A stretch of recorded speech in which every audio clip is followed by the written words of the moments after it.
नमस्कार प्यारे दोस्तों, कैसे हो आप सभी। उम्मीद करती हूँ कि बहुत अच्छे होंगे और अच्छे से पढ़ाई कर रहे होंगे। दोस्तों, ये संत काव्य के महत्वपूर्ण क्वेश्चन आंसर है जो मैं आपको अभी करवाने वाली हूँ। और आप सभी को ये मालूम है कि हमने संत काव्य पढ़ लिया है। सूफी काव्य पढ़ने के लिए सोच रहे हैं, मतलब कि पढ़ना चाहते हैं, लेकिन ये क्वेश्चन है, इनकी वजह से हम अभी पढ़ नहीं पा रहे। पहले हमें ये पढ़ने पड़ेंगे, ठीक है दोस्तों। तो मैं इसको स्टार्ट करती हूँ। और देखिए, ज़्यादा मैं इसकी व्याख्या नहीं करूँगी, आपको ज़्यादा नहीं समझाऊँगी, क्योंकि मैंने टॉपिक में इसको समझा रखा है, ठीक है। तो चलो दोस्तों स्टार्ट करते हैं। देखिए, फर्स्ट क्वेश्चन में क्या पूछा गया है, निर्गुण एवं सगुण भक्ति में प्राप्त समानता नहीं है। आपको बताना है कि निर्गुण और सगुण भक्ति के बीच में कौन सी समानता है जो नहीं है, ठीक है। तो देखिए, गुरु महिमा है, प्रेम उत्कर्ष है, नाम स्मरण है, लेकिन अवतारवाद में विश्वास करना ये नहीं है, ठीक है दोस्तों। ये यहाँ पे गलत हो जाएगा, मतलब कि जो गलत है वही पूछा है हमसे, तो ये उत्तर हो जाएगा यहाँ पे एक तरह से।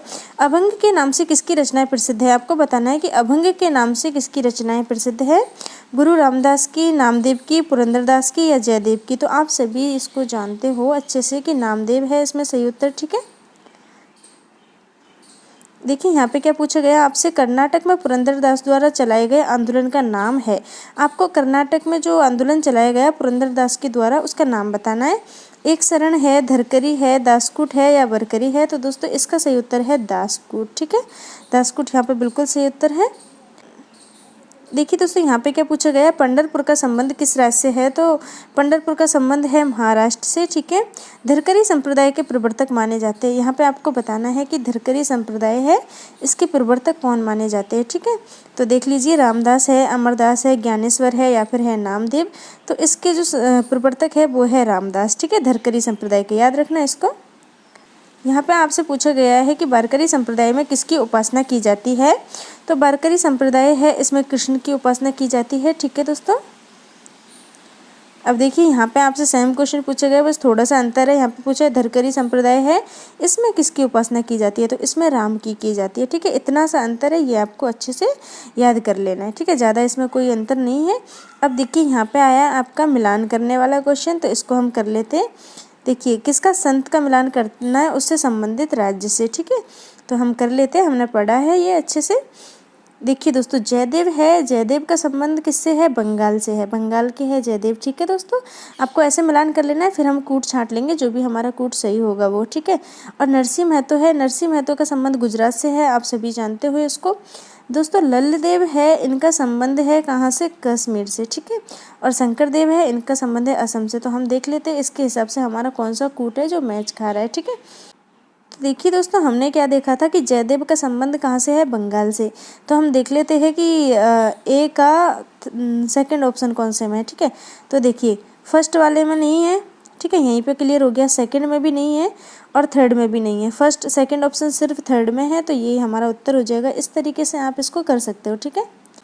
यहाँ पे पूछा गया है कि गांधी जी के प्रिय भजन वैष्णव जन तो तैने कहिए, इसके जो रचयिता है उनका नाम बताना है। तो इसके रचयिता दोस्तों है नरसिंह महतो, ठीक है।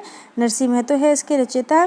दासबोध के रचयिता कौन है, दासबोध के रचयिता का नाम बताना है। तो रामदास है दासबोध के रचयिता, ठीक है दोस्तों।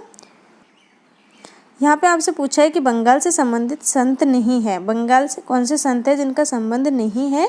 तो देखिए, जयदेव है, चैतन्य महाप्रभु है, चंडीदास है या फिर लल्लदेव है।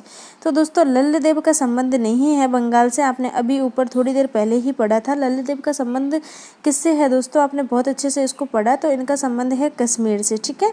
तो इसका बंगाल से नहीं है। बाकी के तीन है, जयदेव, चैतन्य महाप्रभु, चंडीदास, इनका बंगाल से संबंध है, ठीक है।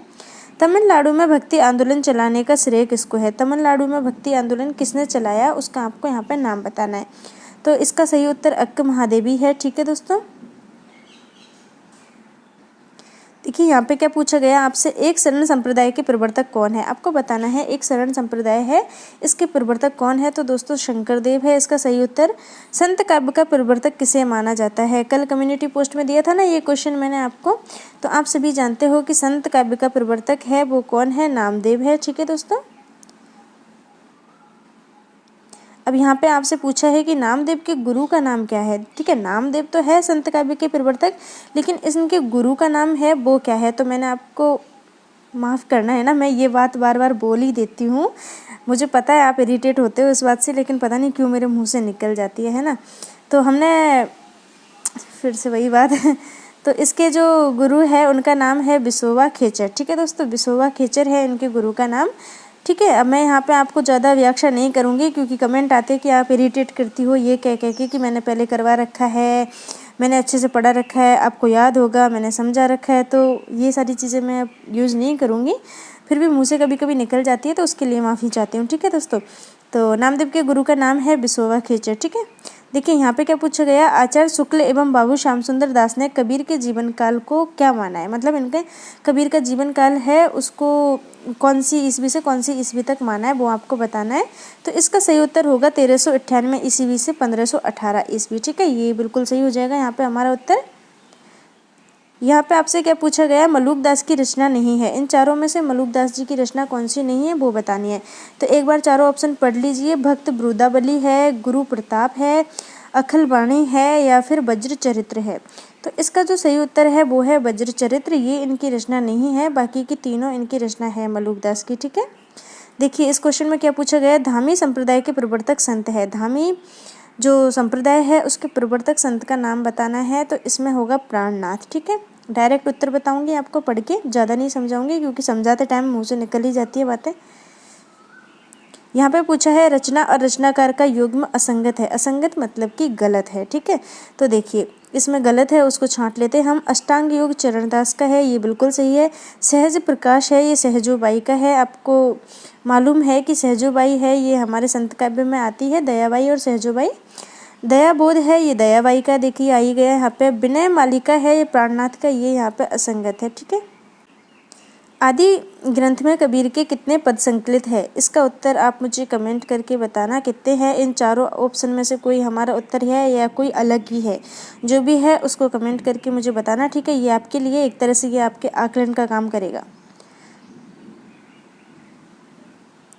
भक्तमाल के रचयिता कौन है, तो भक्तमाल के रचयिता है नाभादास। ठीक है, रचना और रचनाकार का कौन सा युग्म है जो कि सुम्मिलित नहीं है। मतलब यहाँ पे भी गलती बताना है, तो देख लेते हैं कौन सा है जो सुम्मिलित नहीं है। कबीर परिचय अनंतदास की, ये बिल्कुल सही है। नसीहतनामा है, ये गुरु नानक के, ये भी बिल्कुल सही है। हरडे वाणी रज्जब की नहीं है। अंगबधू है, ये दादू दयाल की है। ठीक है, ये बिल्कुल यहाँ पे हमारा गलत हो गया तीसरा ऑप्शन, तो ये उत्तर हो जाएगा हमारा। इस क्वेश्चन में आपसे पूछा गया है कि संत एवं उनके स्थान को सुम्मिलित कीजिए। यहाँ पे सुम्मिलित करना है हमें, तो देख लीजिए रैदास का संबंध है हमारा कहाँ से, उत्तर प्रदेश से है। ठीक है, जम्बनाथ का संबंध राजस्थान से है, सिंगा का संबंध मध्य प्रदेश है और दरिया साहब है इनका संबंध बिहार से है। देखिए एक दरिया साहब मारवाड़ वाले हैं, एक बिहार वाले हैं, तो यहाँ पे बिहार ही ऑप्शन में लिखा है तो हम बिहार वाले से मिलाएंगे। अगर मारवाड़ वाला होता तो फिर हम उसके अनुसार क्वेश्चन के अनुसार इसको करते। ठीक है, तो देखिए इसमें कौन सा कूट हमारा सही बैठता है, फर्स्ट का डी। ठीक है, तो देखिए फर्स्ट में डी 2 में दे रखा है, इधर और देख लेते हैं एक बार। देखिए फर्स्ट में डी 2 में दे रखा है, मतलब कि ए और डी तो गलत हो गया, ये तो हो ही नहीं सकता क्योंकि इनमें फर्स्ट में डी नहीं है, इन 2 में दे रखा है। अब हम सेकंड का देख लेते हैं। हमने सेकंड का जम्बनाथ का राजस्थान से संबंध है, मतलब सेकंड का ए। तो देखिए दोस्तों सेकंड का ए दूसरे ऑप्शन में, तीसरे में सी है, तो ये भी गलत। ऐसे आपको गलत करके सही तक पहुंचना है, तो इसमें सेकंड ऑप्शन हमारा सही हो जाएगा। ठीक है दोस्तों, चलो आगे पढ़ते हैं। रामानंद के शिष्य नहीं है। इन चारों में से कौन से रामानंद के शिष्य नहीं है ये बताना है। तो देखिए धन्ना है, भावानंद है, सुरसुरानंद है, लेकिन राघवानंद तो इनके गुरु है, इनके शिष्य नहीं है, ये इनके गुरु है, तो ये यहाँ पे गलत हो जाएगा। मुसलमानों ने कबीर का गुरु किसे माना है। मुसलमान है इन्होंने कबीर का गुरु अलग माना था और हिंदुओं ने अलग माना था, तो यहाँ पे बताना है कि मुसलमानों ने कौन सा माना है। तो इन्होंने माना है सूफी फ़कीर शेख तकी। ठीक है, शेख तकी इसमें बिल्कुल सही है। कबीर की वाणी का संग्रह बीजक का भाग नहीं है। बीजक में 3 भाग थे, वो हम बीजक में 3 भाग है दोस्तों, रमेणी है, साखी है, शबद है, लेकिन अंग नहीं है। ठीक है, तो ये अंग यहाँ पे गलत हो जाएगा, अंग का कोई संबंध नहीं है बीजक से। 3 ही उसमें भाग है, रमेणी, साखी और शबद, और उनके बारे में आपको पता होगा। दशरथ सुत्ते लोक बकाना, राम नाम का मरम है आना, ये पंक्ति किसकी है। तो ये पंक्ति है कबीरदास जी की। कबीर को वाणी का डिक्टेटर किस विद्वान के द्वारा कहा गया, ये काफ़ी अच्छा क्वेश्चन है, बार बार आता है। और इनको वाणी का डिक्टेटर कहा है आचार्य प्रसाद द्विवेदी जी ने। ठीक है दोस्तों, आपको मालूम है ये। रामानंद के गुरु का नाम क्या है? अभी अभी मैंने बताया था कि 3 उनके शिष्य हैं और आखिर में जो क्रॉस किया था वो उनका गुरु था।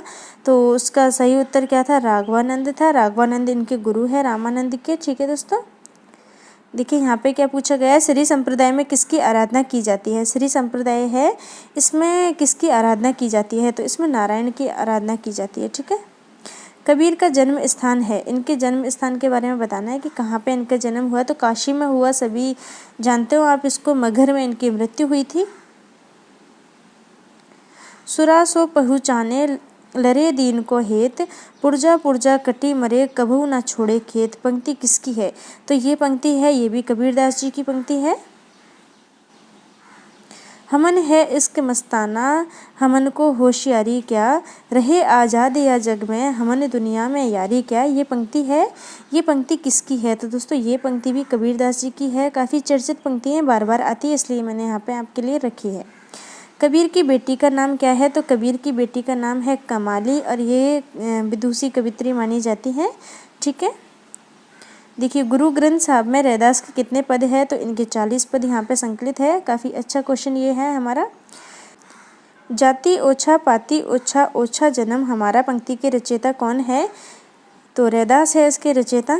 उदासी संप्रदाय के प्रवर्तक कौन है? उदासी संप्रदाय के प्रवर्तक का यहाँ पे नाम पूछा है, तो श्रीचंद है। आदि गुरु ग्रंथ में महिला प्रकरण में किसकी वाणियाँ संकलित है? महिला प्रकरण जो है आदि गुरु ग्रंथ साहब में, उसमें महिला प्रकरण में किसकी वाणियाँ संकलित है ये बताना है। तो गुरु नानक की है। गुरु नानक की रचना नहीं है, इन चारों में से कौन सी रचना है जो गुरु नानक की नहीं है? सोहिला है, रहीरास है, जपूजी है, लेकिन बीजक तो कबीर की है, बीजक इनकी नहीं है। निम्नलिखित में से कौन सा एक जम्बूनाथ का शिष्य नहीं है? तो दोस्तों यहाँ पे बाबालाल है, ये इनका शिष्य नहीं है। दत्तनाथ, हाबली माबली और मालदेव, ये तीनों इनके शिष्य हैं। ठीक है, आलसियों का महामंत्र अजगर करे न चाकरी, पंछी करे न काम, पंक्ति किसकी है? मतलब इन पंक्तियों के रचयिता कौन है? तो मलूकदास है। कबीर के शिष्य का नाम क्या है? कबीर के शिष्य का नाम है धर्मदास, सभी को मालूम है ये।